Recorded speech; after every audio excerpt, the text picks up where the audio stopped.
ఇప్పటి వరకు తన వాదనలు వినిపించిన అర్జునుడు తన వల్ల ఏమీ కాదని తెలుసుకుంటాడు.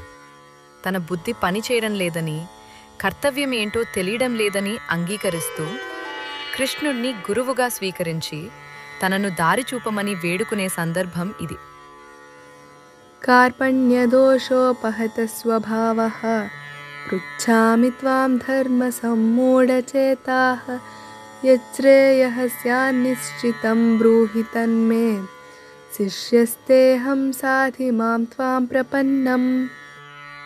పిరికితనం అనే దోషం వల్ల నా స్వభావం దెబ్బతిన్నది. ధర్మం విషయంలో నా మనస్సు మొద్దుబారిపోయింది. ఏది చేయాలో తెలియడం లేదు. కాబట్టి నాకు ఏది శ్రేయస్కరమో అది ఖచ్చితంగా చెప్పండి. నేను మీ శిష్యుడిని. మిమ్మల్ని శరణు వేడుతున్నాను. నన్ను అనుగ్రహించి దారి చూపండి. అంతవరకు కృష్ణుణ్ణి ఒక స్నేహితుడిగా చూసిన అర్జునుడు ఇక్కడ శిష్యుడిగా మారతాడు.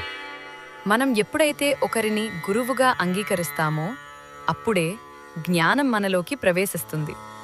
మన జీవితంలో కూడా క్లిష్ట పరిస్థితులు వచ్చినప్పుడు అహంకారాన్ని వదిలి మనకంటే పెద్దవారిని లేదా భగవంతుడిని నాకు దారి చూపండి అని అడిగినప్పుడే పరిష్కారం దొరుకుతుంది.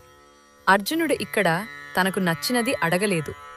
ఏది మంచిదో అది చెప్పమన్నాడు. ఈ కంటెంట్ మీకు నచ్చినట్లయితే లైక్ చేయండి, షేర్ చేయండి, సబ్స్క్రైబ్ చేయండి. ధన్యవాదాలు.